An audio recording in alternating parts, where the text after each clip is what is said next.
ഹരേ കൃഷ്ണ. ശ്രീമദ് രാമായണ സത്രത്തിലേക്ക് എല്ലാ ഭക്തജനങ്ങൾക്കും സ്വാഗതം. എൻ്റെ വിനീതമായ നമസ്കാരം. ഇന്ന് രാവിലത്തെ സത്രത്തിൽ നമ്മൾ ചർച്ച ചെയ്തു എങ്ങനെയാണ് മേഘനാഥൻ അല്ലെങ്കിൽ ഇന്ദ്രജിത്തിൻ്റെ വധം നടക്കുന്നത് എന്ന്. ഇന്ദ്രജിത്തിൻ്റെ വധത്തിന് ശേഷം എല്ലാ രാക്ഷസന്മാരും ഭയചകിതരായി നേരെ അകത്തോട്ട് ഓടുകയാണ്, ലങ്കയ്ക്ക് അകത്തോട്ട്. രാവിലെയായിരുന്നു ഇന്ദ്രജിത്തിൻ്റെ വധം നടക്കുന്നത്.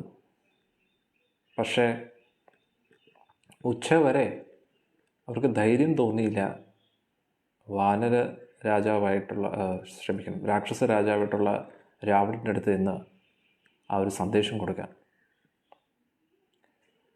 പല രീതിയിലും എല്ലാവരും നീ പോ എന്നൊക്കെ പറയുമായിരുന്നു. പക്ഷേ രാക്ഷസ രാജനായ രാവണൻ്റെ മുമ്പിൽ ആർക്കാണ് ധൈര്യം മുന്നോട്ട് പോയി ഈ ഒരു വാർത്ത? കാരണം രാവണൻ്റെ മക്കളിൽ ഏറ്റവും പ്രിയപ്പെട്ടവനായിരുന്നു രാവണന് ഇന്ദ്രജിത്ത്.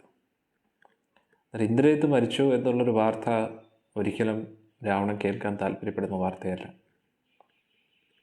അങ്ങനെ അവസാനം എല്ലാവരും കൂടെ ചേർന്ന് ഉച്ചവരെ കാത്തിരുന്നതിന് ശേഷം അവരെല്ലാവരും കൂടെ ഒന്നിച്ചു ചേർന്ന് ഒരു ദൂതനെ ഒരാളെ ബലിയാക്കി, ഒരു ബലിയാടായിട്ട് ഒരാളെ നിർത്തി. എന്നിട്ട് പറഞ്ഞു, നീ എത്രയും പെട്ടെന്ന് നീ ചെന്ന് പറയണം എന്ന് പറഞ്ഞു. അവസാനം ഒരാൾ റെഡിയായി നേരെ രാവണൻ്റെ അടുത്ത് നിന്നു. രാവണൻ അന്നേരം സിംഹാസനത്തിൽ ഇരിക്കുമായിരുന്നു. അന്നേരം സിംഹാസനത്തിൽ നിന്നും ഇങ്ങനെ ഇരിക്കുന്ന സമയത്ത് ആ ഒരു ദൂതനടുത്ത് നിന്നിട്ട് രാവണൻ്റെ അടുത്ത് പറയുകയാണ്, രാക്ഷസ രാജ രാവണ, അങ്ങയുടെ ഏറ്റവും പ്രിയപ്പെട്ട പുത്രനായിട്ടുള്ള ഇന്ദ്രജിത്ത് ഇന്ന് രാവിലത്തെ യുദ്ധത്തിൽ മരിച്ചിരിക്കുകയാണ്. പറഞ്ഞു തീർന്നതും രാവണൻ ആ സിംഹാസനത്തിൽ നിന്ന് ബോധം കെട്ട് വീഴുകയാണ്. താഴോട്ട് വീണു, നേരെ തറയിൽ വന്ന് വീണു സിംഹാസനത്തിൽ നിന്ന് രാവണൻ. മേഘനാഥ, ഇന്ദ്രജിത്തെ, എൻ്റെ മോനെ എന്നൊക്കെ പറഞ്ഞിട്ട് ഇങ്ങനെ കരയാൻ തുടങ്ങി. 10 തലയും തറയിൽ പതിച്ചു എന്നുള്ളതാണ്. അത്രയ്ക്ക് വിഷമിച്ചു. ആ ഒരു തറയിൽ കിടന്ന് ഉരുളാൻ തുടങ്ങി വിഷമം കൊണ്ട്. ഇങ്ങനെ വിഷമിച്ച് ആ രാവണൻ്റെ 20 കണ്ണുകളിൽ നിന്നും കണ്ണുനീർ വരാൻ തുടങ്ങി. ഇന്ദ്രജിത്തെ, നീ എന്നെ വിട്ടു പോയല്ലോ മോനെ, എന്തുകൊണ്ട് നീ എന്നെ ഇങ്ങനെ ചെയ്തു എന്നൊക്കെ പറഞ്ഞ്, നിനക്ക് വേണ്ടി നീ യുദ്ധത്തിൽ ഇറങ്ങുമ്പോൾ വലിയ വലിയ ദേവന്മാർ പോലും ഭയപ്പെടുന്നല്ലോ, ദേവേന്ദ്രൻ പോലും നിന്നെ കണ്ടു കഴിഞ്ഞ് ഓടും. പിന്നെന്താണ്, ഒരു മനുഷ്യൻ്റെ കൈ കൊണ്ട് നീ ഇങ്ങനെ മരിച്ചല്ലോ എന്നൊക്കെ പറഞ്ഞ് ഇങ്ങനെ കരഞ്ഞുകൊണ്ടിരിക്കുകയാണ്. അന്നേരം രാവണൻ ഇതിനു മുന്നേ ചെയ്യുന്ന കാര്യങ്ങളൊന്നും നമുക്കറിയത്തില്ല എന്നിരിക്കട്ടെ. എന്നിട്ട് ഈ ഒരു രംഗമാണ് നമ്മൾ കാണുന്നത്. അതായത് രാവണൻ ഇതിനു മുമ്പേ ചെയ്ത കാര്യങ്ങളൊന്നും അറിയാതെ രാവണൻ ഇങ്ങനെ പുത്രദുഃഖത്താൽ കരയുന്നത് മാത്രം നമ്മൾ കണ്ടുകൊണ്ടിരിക്കുകയാണെങ്കിൽ നമുക്ക് എന്ത് പറ്റും? നമുക്ക് സഹതാപം തോന്നും രാവണനോട്. പാവം രാവണൻ അല്ലേ, ആ ഒരു പുത്രൻ മരിച്ചല്ലോ എന്നൊക്കെ പറഞ്ഞ് നമുക്ക് ഒരുപാട് വിഷമം തോന്നും. പക്ഷെ രാവണൻ ചെയ്ത പ്രവൃത്തികളെ വെച്ച് നോക്കിക്കഴിഞ്ഞാൽ ഇങ്ങനെ എത്രയോ പേരെ അവൻ കരയിപ്പിച്ചിരിക്കുന്നു. അതാണ് നമ്മൾ മനസ്സിലാക്കേണ്ടത്. എന്നാൽ പലപ്പോഴും നമ്മുടെ ജീവിതത്തിലാണെങ്കിലും മറ്റൊരു വ്യക്തിയുടെ ജീവിതത്തിലാണെങ്കിലും പല രീതിയിലുള്ള ദുഃഖങ്ങൾ നമ്മൾ കാണുമ്പോൾ നമ്മൾ വിഷമിക്കും. എന്നിട്ട് ഭഗവാനെ കുറ്റം പറയും. എന്താണ് ഭഗവാൻ ഇത്രയും നിർദ്ദയനായത് എന്നൊക്കെ പറയും. പക്ഷേ ആ സമയത്ത് നമ്മൾ ആ ഒരു ഘട്ടം മാത്രമേ കാണുന്നുള്ളൂ. എൻ്റെ അകത്ത് എല്ലാവരും ഇങ്ങനെ രാവണനെ പോലെയാണ്, അതുകൊണ്ടാണ് ഇത്രയും ദുഃഖം വരുന്നത് എന്നല്ല ഞാൻ പറയുന്നത്. നമ്മൾ എന്തായാലും അനുഭവിക്കുന്ന ദുഃഖം അതെല്ലാം നമുക്ക് അർഹതപ്പെട്ടത് തന്നെയാണ്. നമ്മൾ ഭഗവാന്റെ തിരുനാമം ജപിക്കുന്നുണ്ടെങ്കിൽ എങ്കിലും നമുക്കത് അർഹതപ്പെട്ടത് തന്നെയാണ് നമുക്ക് കിട്ടുന്നത്. കാരണം ഇതിൽ നിന്നും വലുതെന്തോ നമ്മളെ തേടി വരാനിരുന്നതാണ്. പക്ഷേ അത് ഇത്രയിൽ ഒതുങ്ങിയല്ലോ എന്നാണ് നമ്മൾ ചിന്തിക്കേണ്ടത്. മരണമാണെങ്കിൽ പോലും സത്യം പറഞ്ഞാൽ അല്ല, ഒരു സിനിമയിൽ ആംബുലൻസിൽ ശവശരീരമൊക്കെ കൊണ്ടുപോവുകയാണ്. അന്നേരത്തേക്ക് ബന്ധുവായിട്ടുള്ള നടൻ ദിലീപും പിന്നെ വേറൊരാളും കൂടെ ഇങ്ങനെ വാതിൽ തുറക്കുമ്പോഴത്തേക്ക് എല്ലാവരും കരഞ്ഞുകൊണ്ടിരിക്കുന്നു. അന്നേരത്തേക്ക് ഉടനെ ചോദിച്ചു, ഇതെന്താണ്, എന്ത് സംഭവിച്ചു? അത് ഇങ്ങനെ വണ്ടി ഇടിച്ചാൽ എന്തോ പറയും. അന്നേരത്തേക്ക് ഉടനെ നായകൻ പറയുകയാണ്, ഇതിൽ നിന്ന് വലുത് എന്തോ വരാനിരിക്കുമായിരുന്നു എന്ന് വിചാരിച്ചാൽ മതി, അല്ല ഇതിലങ്ങ് ഒതുങ്ങിയല്ലോ. അന്നേരം ചില സമയത്തൊക്കെ വലിയ വലിയ പാപകർമ്മങ്ങൾ ചെയ്യുമ്പോൾ ചില സമയത്ത് ആ ഒരു അടുത്ത നരകലോകത്തിലേക്ക് യാതനകൾ അനുഭവിക്കാതിരിക്കാൻ വേണ്ടി ചില സമയത്ത് മരണശിക്ഷയായിരിക്കും ലഭിക്കുന്നു. ഒന്നും പറയാൻ പറ്റത്തില്ല. ഭഗവാന്റെ കാൽക്കുലേഷൻ അത് ഭഗവാൻ സ്വയം ചെയ്യുന്നതല്ല. അതിനായിട്ട് പ്രകൃതിയുണ്ട്. ഭഗവാന്റെ മയധ്യക്ഷേണ പ്രകൃതി സൂയതേ സച്ചരാചരം. ഭഗവാന്റെ ആജ്ഞ അനുസരിച്ചാണ് ഈ പ്രകൃതി മുഴുവൻ ചലിക്കുന്നത്. ഭഗവാൻ പറയുന്നതിനനുസരിച്ചാണ് ഓരോ ദേവന്മാരും അവരുടെ കാര്യങ്ങളൊക്കെ മുന്നോട്ട് ഓരോ കാര്യങ്ങളും ചെയ്യുന്നത്. അത് നമ്മൾ മനസ്സിലാക്കണം. അന്നേരം ഈ ഒരു നമ്മുടെ ജീവിതത്തിൽ വരുന്ന എല്ലാ പ്രശ്നങ്ങളും, അതുകൊണ്ടാണ് പൊതുവെ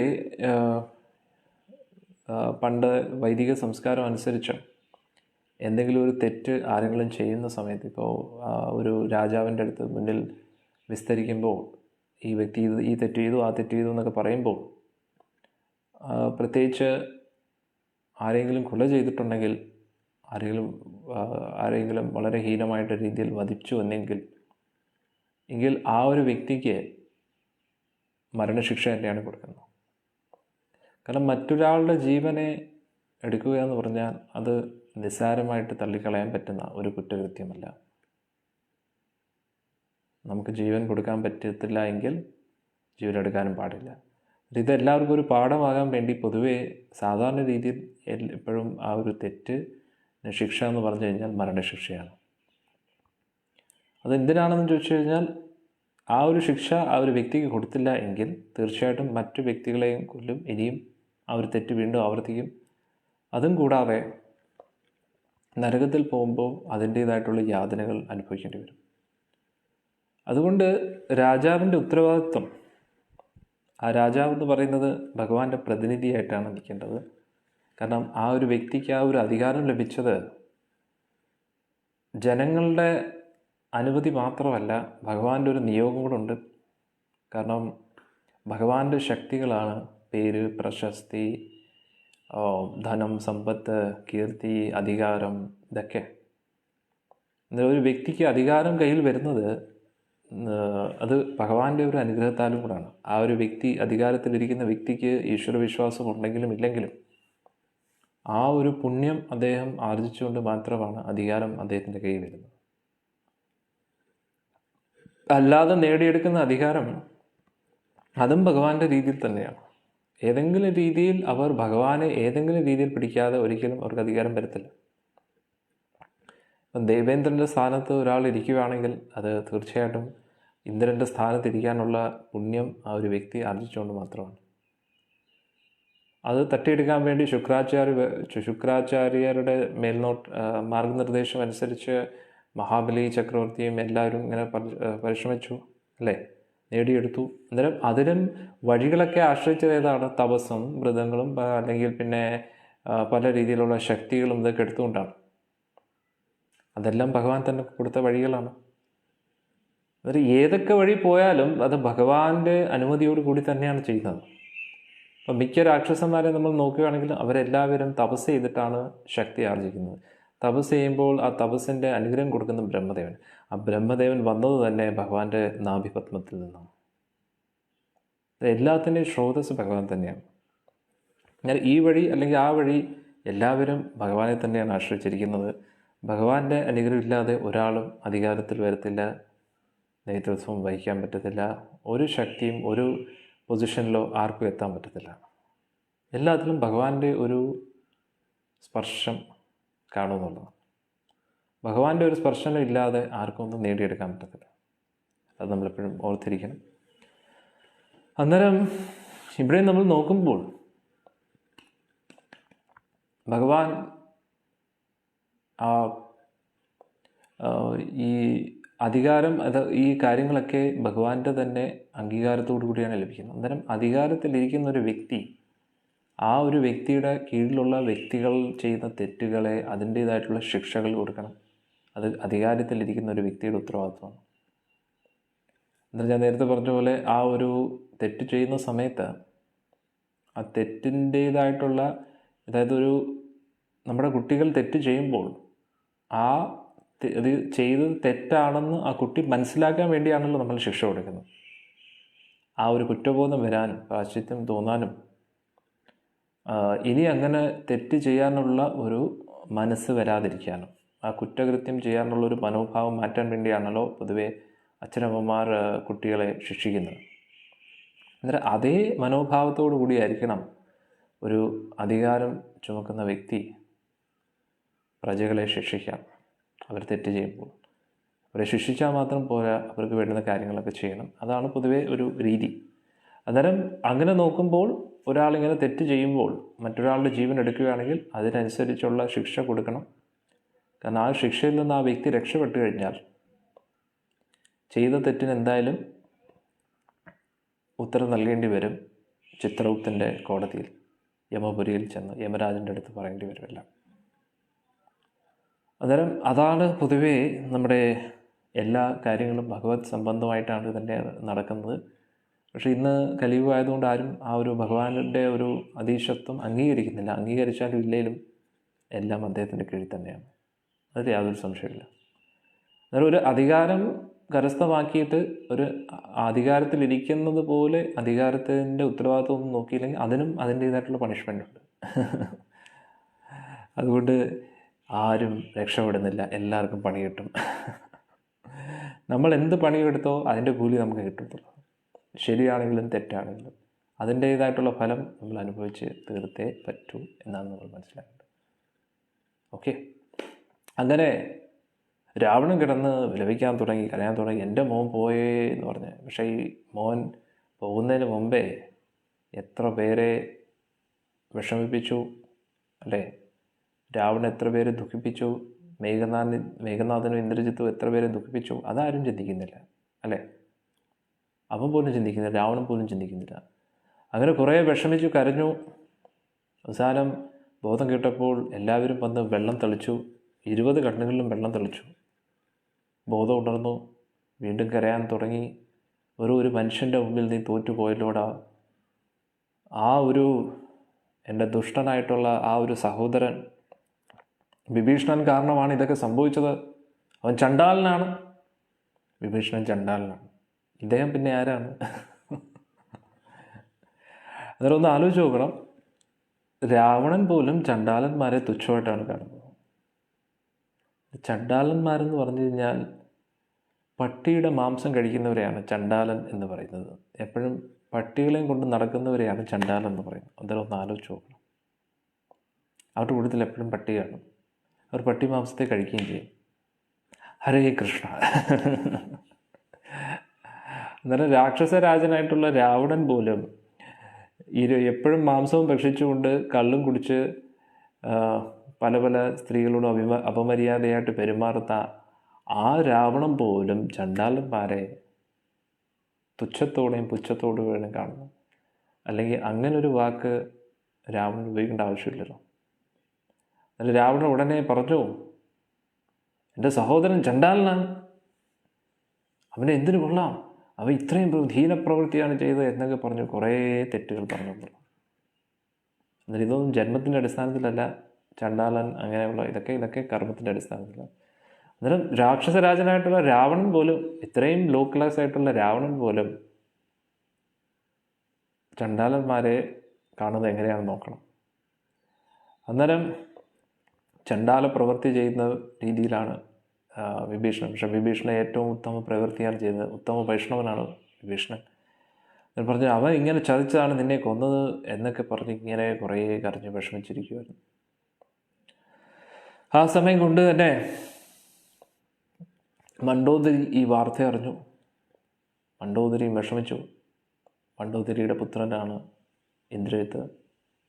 മണ്ഡോദരിയും തറയിൽ വീണ് കിടന്ന് കരയാൻ തുടങ്ങി.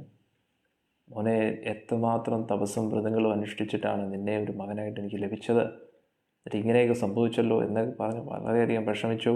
മുടിയൊക്കെ കഴിഞ്ഞു, അത്രയ്ക്ക് കരയാൻ തുടങ്ങി.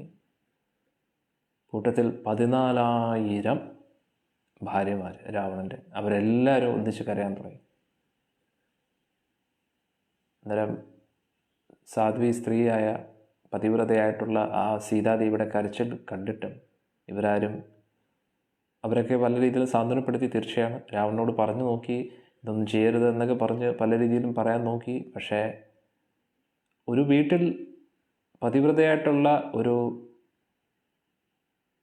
സ്ത്രീയുടെ കണ്ണുനീർ വീണ് കഴിഞ്ഞാൽ അവിടെ വേറെ സ്ത്രീകളുണ്ടെങ്കിൽ അവരും കരയേണ്ടി വരും എന്നുള്ളത്. 14,000 ഭാര്യമാരും കരഞ്ഞു എന്നുള്ളതാണ്. അന്നേരം അവരെല്ലാവരും കരഞ്ഞു, വളരെയധികം വിഷമിച്ചു. എന്നിട്ട് രാവണന് ഉറക്കമില്ല. കാരണം ആ കൊട്ടാരത്തിന് ചുറ്റുമുള്ള പല പല രാക്ഷസിമാരുടെയും കരച്ചിലിങ്ങനെ കേട്ടുകൊണ്ടിരിക്കുകയാണ്. കാരണം അവരുടെ എല്ലാം ഭർത്താവ് യുദ്ധത്തിൽ മരിച്ചു. അവരുടെ എല്ലാം ഭർത്താക്കന്മാർ മരിച്ചതിൻ്റെ കരച്ചിലിങ്ങനെ കരഞ്ഞുകൊണ്ടിരിക്കുന്നു. രാവണന് ഇരിക്കപ്പൂർത്തി ഉണ്ടായില്ല. വളരെയധികം വിഷമിച്ചു രാവണൻ. മണ്ഡോദരി വന്നിട്ട് പല രീതിയിലും പല കാര്യങ്ങളും പറഞ്ഞു നോക്കി. അന്നേ ഞാൻ പറഞ്ഞില്ലേ, ഈ സീതയെ കൊണ്ടുവരരുത്, സീത പതിവ്രതയായിട്ടുള്ള സ്ത്രീയാണ്, ഒരിക്കലും അങ്ങനെയുള്ള സ്ത്രീകളെ ദ്രോഹിക്കരുത്, വിഷമിപ്പിക്കരുത്, അങ്ങ് ചെയ്ത് വലിയ തെറ്റാണ് എന്ന് സീതാദേവി ഇവിടെ വന്ന് കയറിയോ അന്ന് മുതൽ പ്രശ്നങ്ങളാണ്. ലങ്ക മുഴുവൻ തീർന്നു. രാവണനും പറഞ്ഞു, ഇതെല്ലാം നമ്മൾ ചെയ്തത് ഈ ഒരു മകന് വേണ്ടിയായിരുന്നു, ഇന്ദ്രജിത്തിന് വേണ്ടിയായിരുന്നു, അവനല്ലേ ഈ സുഖസൗകര്യങ്ങളൊക്കെ അനുഭവിക്കേണ്ടവൻ, അവൻ പോയിട്ട് ഇനി എന്തിനാണ് ഇതൊക്കെ എന്നൊക്കെ പറഞ്ഞ് കുറേ വിരഹത്തിൻ്റെ ഡയലോഗുകൾ രാവണൻ അറിയിച്ചു. പക്ഷെ ഇതൊക്കെ കഴിഞ്ഞിട്ടും മണ്ഡോദരിയും പറഞ്ഞു, പല രീതിയിലും വിഷമിച്ചൊക്കെ പറഞ്ഞിട്ടും രാവണൻ പറഞ്ഞു, ഇപ്പോൾ തന്നെ ഞാൻ അവളെ കൊല്ലാൻ പോവുകയാണ്. ഒന്ന് ആലോചിച്ചു. ഇത്രയൊക്കെ ആയിട്ടും പാഠം പഠിച്ചില്ല. ചിലവരിങ്ങനെയാണ്. ബുദ്ധിമാനായിട്ടുള്ള വ്യക്തികൾ കേട്ടുപഠിക്കും, അതിൽ നിന്നും കുറഞ്ഞ വ്യക്തികൾ കണ്ടുപഠിക്കും, അതിൽ നിന്നും കുറഞ്ഞ വ്യക്തികൾ അനുഭവത്തിലൂടെ പഠിക്കും, കൊണ്ടുപഠിക്കും. കണ്ടുപഠിക്കുക, കേട്ടുപഠിക്കുക, കണ്ടുപഠിക്കുക, കൊണ്ടുപഠിക്കുക. ചിലവർ കണ്ടാലും കേട്ടാലും കണ്ടാലും കൊണ്ടാലും പഠിക്കാത്തവരാണ് നാലാമത്തെ ആൾക്കാർ. അതിലാണ് രാവണൻ വരുന്നത്. നമ്മൾ ഏത് ഗ്രൂപ്പിലാണ് വരേണ്ടത് നമ്മൾ ചിന്തിക്കുക. പല വ്യക്തികളും ഇങ്ങനെയൊക്കെ പറയും, ഇതാണ് ശരി, അതാണ് ശരി. അതൊക്കെ കേട്ട് നമ്മുടെ ജീവിതത്തിൽ ആചരിച്ച് ശാസ്ത്രവചനങ്ങളെയൊക്കെ മനസ്സിലാക്കി നമ്മുടെ ജീവിതത്തിൽ ആചരിച്ച് പഠിക്കുക. കേട്ടിട്ട് പഠിക്കാത്തവർ കണ്ടുപിടിക്കും. മറ്റുള്ളവരുടെ ജീവിതത്തിൽ പ്രശ്നം വരുന്നു, അതുമൊക്കെ കണ്ടിട്ട് നമുക്ക് മനസ്സിലാവും ഇത് ഇങ്ങനെയാണ് അങ്ങനെയാണ് എന്നൊക്കെ നമ്മൾ പഠിക്കുന്നു, കേൾക്കുന്നു. എന്നിട്ടും പഠിക്കാത്തവർ കൊണ്ടുപഠിക്കും. സ്വന്തം അനുഭവത്തിൽ പല പ്രശ്നങ്ങൾ വരുമ്പോൾ എന്നാലെങ്കിലും പഠിക്കണം, എന്നാലും പഠിക്കത്തില്ല. അങ്ങനെയുള്ളവരെ പിന്നെ ഒന്നും ചെയ്യാൻ പറ്റത്തില്ല. അവർ വലിയ ലോക പരാജയമാണ്. അതിലെ ഒരു കാറ്റഗറിയിലാണ് രാവണൻ. എല്ലാം ഉണ്ടായിട്ടും ഒന്നുമില്ലാതെയാകുന്നു. അങ്ങനെ രാവണൻ എന്ത് ചെയ്തു? ഉടൻ തന്നെ വാളും എടുത്തുകൊണ്ട് നേരെ ഓടുകയാണ് സീതാദേവിയുടെ അടുത്ത്. അശോകവാട്ടിലേക്ക് ഓടി. കാറ്റിൻ്റെ വേഗതയിലാണ് ഓടുന്നത്. ഇന്നത്തോടു കൂടി അവളെ ഞാൻ വധിക്കാൻ പോവുകയാണെന്ന് പറഞ്ഞു. അങ്ങനെ ഓടിച്ചെന്നു. എന്നിട്ട് രാവണൻ്റെ 20 കണ്ണുകളും ഇങ്ങനെ ഉരുണ്ട് ചുമന്നിരിക്കുന്നു. സീതാദേവി ആലിലാടുന്നത് പോലെ ആടിക്കൊണ്ടിരിക്കുകയാണ്. പാവം. ഒന്ന് ആലോചിച്ചു. സീതാദേവി ഭയപ്പെട്ടു. പാവം സീതാദേവി എന്ത് ചെയ്യണമെന്ന് അറിയത്തില്ല. രാവണനെ കണ്ടുകൊണ്ട് സീതാദേവി വിചാരിച്ചു, ഇന്നത്തോടുകൂടി എൻ്റെ ജീവിതം തീർന്നു. സീതാദേവി വിചാരിച്ചു, ശ്രീരാമചന്ദ്രമൂർത്തി, അങ്ങയുടെ മഹിഷിയാണ് ഞാൻ. ലക്ഷ്മണ, അങ്ങ് എവിടെയാണ്? നിങ്ങൾ രണ്ടുപേരും എവിടെയാണ്? ഈ ഒരു അവസ്ഥ നിങ്ങൾ കാണുന്നില്ലേ? ഇതാ എൻ്റെ ജീവിതം തീരുന്നു, നിങ്ങൾ ദർശനം തരത്തില്ലേ എനിക്ക് എന്നൊക്കെ പറഞ്ഞ് പാവം സീതാദേവി വിഷമിച്ചുകൊണ്ടിരിക്കുകയാണ്. ആ സമയത്ത് മണ്ഡോദരിക്ക് പെട്ടെന്ന് ബോധോദയുണ്ടായി. മണ്ഡോദരി വിചാരിച്ചു, ഇനി ലങ്കയിലൊന്നും ബാക്കിയില്ല, ലങ്ക മുഴുവൻ തകർന്നിരിക്കുകയാണ്. അവസാനത്തെ ഏതോ ഒരു കച്ചിത്തുരുമ്പിലാണ് ലങ്ക ഇങ്ങനെ ആടി നിൽക്കുന്നത്. അതുകൊണ്ട് കച്ചിത്തുമ്പിൽ ഇങ്ങനെ ആടി നിൽക്കുകയാണ് ലങ്ക. ഇനി സീതാദേവിയും കൂടെ വധിച്ചു കഴിഞ്ഞാൽ ഭേഷായി. അതുകൊണ്ട് മണ്ഡോദരി എങ്ങനെയൊക്കെയോ ഓടിച്ചാടി രാവണൻ്റെ അടുത്തെത്തി. എന്നിട്ട് രാവണൻ സത്യമായിട്ടും സീതാദേവിയെ വെട്ടാൻ വേണ്ടി ആഞ്ഞ് വീശി മണ്ഡോദരി പെട്ടെന്ന് കൈ കയറി പിടിച്ചു. എന്നിട്ട് പെട്ടെന്ന് പുറമോട്ട് തള്ളി രാവണനെ. എന്നിട്ട് പറഞ്ഞു, അങ്ങ് എന്താണ് ഇത് ചെയ്യുന്നത്? ഇത്രയും തെറ്റുകൾ നമ്മൾ ചെയ്തു, ഇനി ഇതൊരു വലിയൊരു ഒരു ഒരു സ്ത്രീയുടെ മരണവും കൂടെ ഇവിടെ വീഴ്ത്തണോ? അത് ഏറ്റവും വലിയ പാവമല്ലേ? വിശ്വവസ്തുവിൻ്റെ മകനല്ലേ അങ്ങ്? എന്നിട്ട് എന്താണ് അങ്ങനെ ഇങ്ങനെയൊക്കെ ചെയ്യുന്നത് എന്ന് പറഞ്ഞ് പല രീതിയിലും മണ്ഡോദരി പറഞ്ഞു എന്നുള്ളതാണ്. അതൊക്കെ പറഞ്ഞപ്പോൾ സീതാദേവി പാവം ഭയപ്പെട്ട് രാവണൻ്റെ മുഖത്തോട്ട് ആദ്യമായിട്ട് നോക്കുകയാണ്. ഒന്നാലോചിച്ചു. അന്നേരം ഇത്രയൊക്കെ അടി കിട്ടിയിട്ടും രാവണന് മനസ്സിലായില്ലെന്നുള്ളതാണ്. അന്നേരം രാവണന് സന്തോഷമായി. ആദ്യമായിട്ട് സീതാദേവി എൻ്റെ മുഖത്ത് നോക്കിയല്ലോ.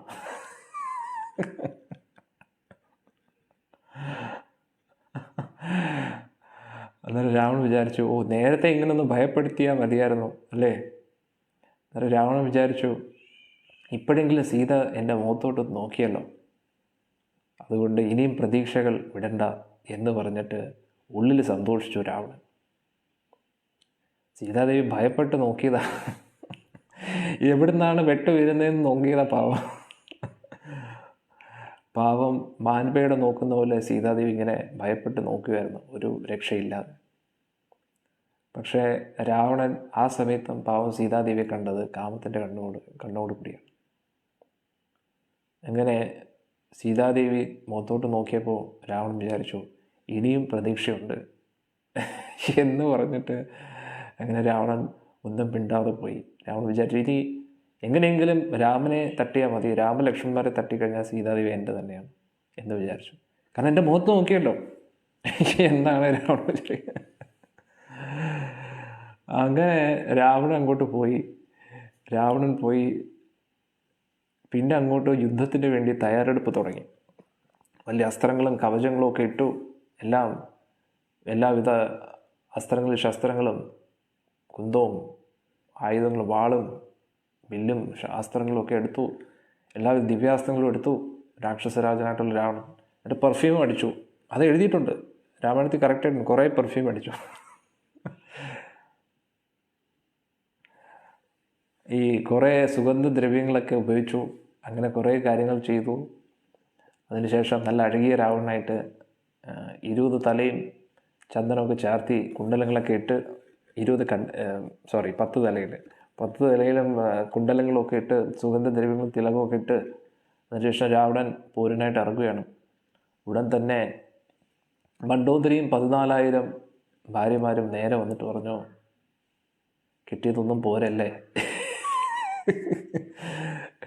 ഇത്രയൊക്കെ ആയിട്ടും അങ്ങ് പഠിക്കുന്നില്ലേ മനുഷ്യല്ല രാക്ഷസ, ഇത്രയൊക്കെ ആയിട്ടും നിങ്ങൾ പഠിക്കാത്തത് എന്താണ്? നമ്മുടെ കാര്യങ്ങളെല്ലാം അവതാളത്തിലാകാൻ പോവുകയാണ്. ഇനിയെങ്കിലും സീതാദേവിയെ തിരിച്ചു കൊടുക്കൂ.